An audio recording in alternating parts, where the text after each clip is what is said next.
ایک مچھلی اللہ تعالیٰ نے دریا کے کنارے بھیجی، فرماتے ہیں وہ تھی تو مچھلی پر پہاڑ جتنی تھی۔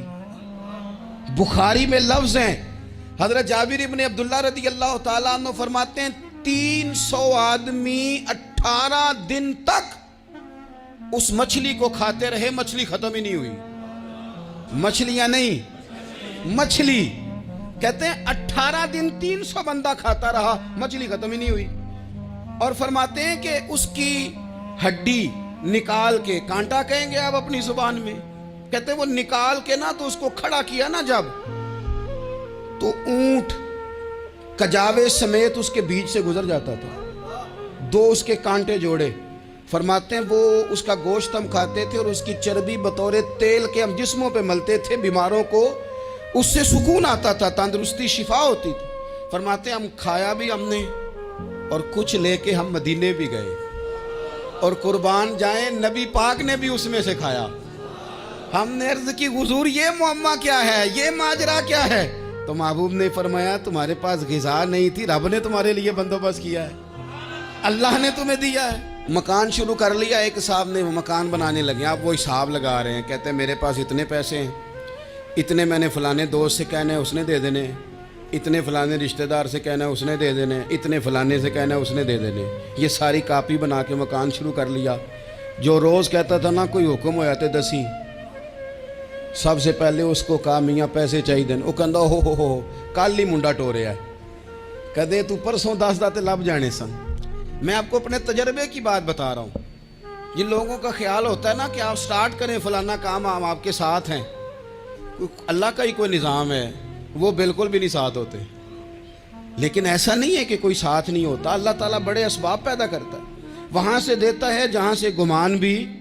ہمارا یہ ذہن بن جاتا ہے ہم ساری اپنے حساب سے چلتے ہیں، اتنے رشتہ داروں سے، اتنے کون آپ کے ساتھ چلے گا، سوال ہی نہیں پیدا ہوتا۔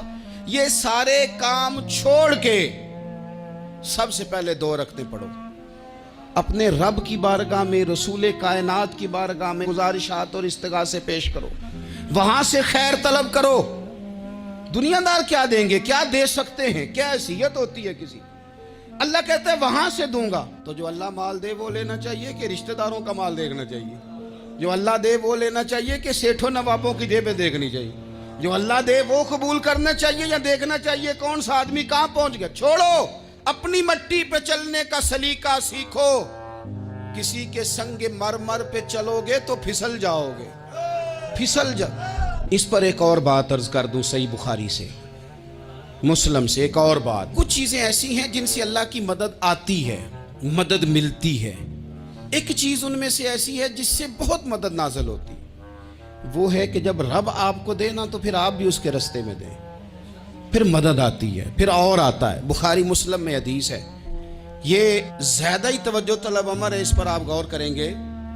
حضرت ابو ہریرہ فرماتے ہیں کہ نبی پاک علیہ السلام نے فرمایا ایک شخص نے بادلوں کے اندر سے آواز سنی کہ فلاں آدمی کا کھیت اور باغ خشک ہو گیا ہے، وہاں برسو اور اس کے کھیت کو سیراب کرو۔ وہ بڑا حیران ہوا کہ بادل سے آواز آ رہی۔ پھر اس نے دیکھا کہ ایک پہاڑی پر بارش ہوئی، وہ بادل وہاں برسا، پھر نالیوں سے ہوتا ہوا پانی ایک طرف چلا۔ تو جس نے آواز سنی تھی، حضور بیان کر رہے ہیں، وہ بھی پیچھے پیچھے چلا کہ پانی کدھر جا رہا ہے۔ اس نے جا کے دیکھا کہ ایک مقام پہ ایک باغ کو وہ پانی لگ رہا ہے اور ایک آدمی وہ پانی لگا رہا ہے۔ اس نے اس سے پوچھا تیرا نام کیا ہے؟ اس نے کہا کیوں؟ کہنے لگا بتا نا۔ اس نے نام بتایا تو کہنے لگا یہی تو وہ نام ہے جو میں نے بادلوں کے اندر سے سنا ہے کہ فلاں کے کھیت کو پانی دے دو۔ اس نے کہا یار تو کیا عمل کرتا ہے کہ اسپیشل تیرے لیے بارش برسے؟ یہ بخاری پڑھ رہا ہوں، سیاستہ سے حدیث عرض کر رہا ہوں۔ اس سے پوچھا تو کیا کام کرتا ہے کہ جناب اللہ تبارک و تعالیٰ کا حکم کرم آیا کہ خاص تیرے لیے پانی برسے اور تیرے کھیت کو سیراب کرے؟ تو اس نے کہا چھوٹا ذمہ دار ہوں، پر جب فصل اگتی ہے تو 3 حصے کرتا ہوں، ایک حصہ اپنے بال بچوں پہ، بہن بھائیوں پہ خرچ کرتا ہوں، ایک حصہ پورا، اور ایک حصہ دوبارہ کاشتکاری پہ لگاتا ہوں، اور تیسرا حصہ خالص میں نے مسکینوں، یتیموں اور غریبوں کے لیے رکھا ہوا ہے۔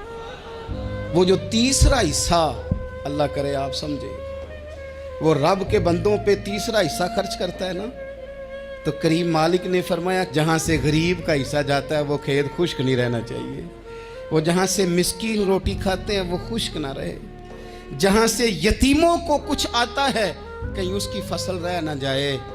میں اور آپ بھی اگر اپنے مال میں مسکینوں، یتیموں، غریبوں کے حصے رکھ لیں گے تو فصلیں خشک نہیں رہیں گی، ان کے اندر تازگی آئے گی، نور آئے گا، کرم آئے گا، خاص کر خدا کی رحمت برسے گی۔ مدد اللہ سے چاہیں، اپنی توجہات کا مرکز رب رسول کی ذات کو بنائیں، پھر آپ محسوس کریں گے کہ بڑی جلدی اللہ تعالیٰ کی مدد آنے لگی ہے۔ کبھی آپ صرف کہہ دیں نا میرا رب میرے ساتھ ہے، اس لفظ میں اتنی طاقت ہے کہ دشمن ویسے زہر ہو جاتا ہے۔ زندگی میں کسی سے بھی لڑائی ہو،